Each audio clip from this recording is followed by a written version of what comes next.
Assalamualaikum warahmatullahi wabarakatuh. Selamat pagi anak-anak, bagaimana kabarnya? Mudah-mudahan kita semua ada dalam keadaan sehat walafiat dan ada dalam lindungannya. Pada pembelajaran PPKN sekarang, kita akan membahas tentang kedudukan dan peran pemerintah pusat. Penyelenggara pemerintahan pusat dalam sistem ketatanegaraan di Indonesia adalah Presiden dibantu oleh Wakil Presiden dan Menteri Negara.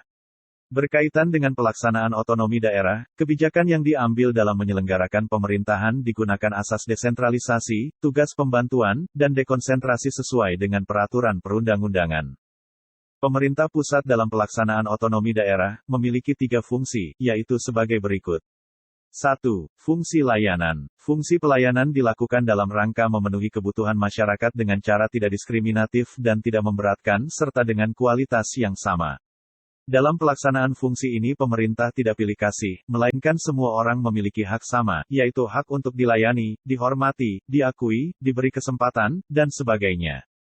2. Fungsi pemberdayaan. Fungsi ini dijalankan pemerintah dalam rangka pemberdayaan masyarakat. Masyarakat tahu, menyadari diri, dan mampu memilih alternatif yang baik untuk mengatasi atau menyelesaikan persoalan yang dihadapinya.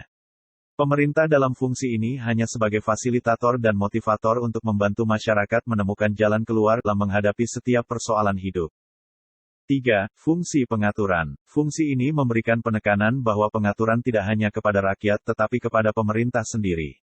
Artinya, dalam membuat kebijakan lebih dinamis yang mengatur kehidupan masyarakat dan sekaligus meminimalkan intervensi negara dalam kehidupan masyarakat.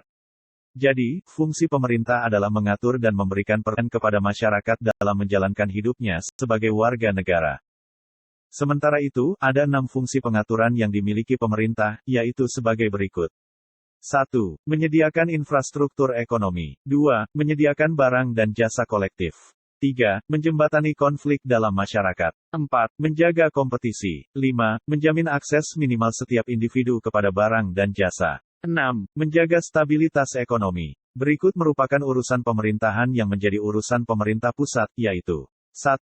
Politik luar negeri. 2. Pertahanan. 3. Keamanan. 4. Justisi. 5. Moneter dan fiskal nasional. 6. Agama. Berikut merupakan kewenangan pemerintah pusat, yaitu 1. Perencanaan nasional dan pengendalian pembangunan nasional secara makro. 2. Dana perimbangan keuangan. 3. Sistem administrasi negara dan lembaga perekonomian negara. 4.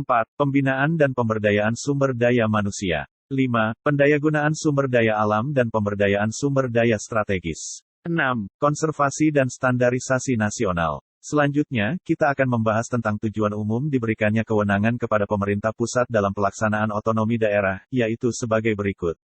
1. Meningkatkan kesejahteraan rakyat. 2. Memperhatikan pemerataan dan keadilan. 3. Menciptakan demokratisasi. 4. Menghormati serta menghargai berbagai kearifan atau nilai-nilai lokal dan nasional. 5. Memperhatikan potensi dan keanekaragaman bangsa, baik tingkat lokal maupun nasional. Selanjutnya, kita akan membahas tentang tujuan khusus diberikannya kewenangan kepada pemerintah pusat dalam pelaksanaan otonomi daerah, yaitu sebagai berikut. 1.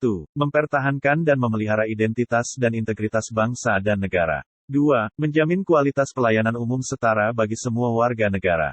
3. Menjamin efisiensi pelayanan umum karena jenis pelayanan umum tersebut berskala nasional. 4. Membuka ruang kebebasan bagi masyarakat, baik pada tingkat nasional maupun lokal.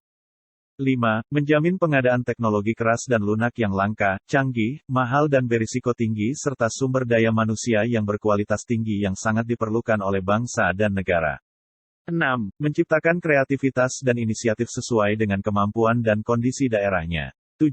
Memberi peluang kepada masyarakat untuk membangun dialog secara terbuka dan transparan dalam mengurus dan mengatur rumah tangga sendiri. Demikian pembahasan materi pembelajaran PPKN tentang kedudukan dan peran pemerintah pusat. Mudah-mudahan bermanfaat bagi kita semua. Wassalamualaikum warahmatullahi wabarakatuh.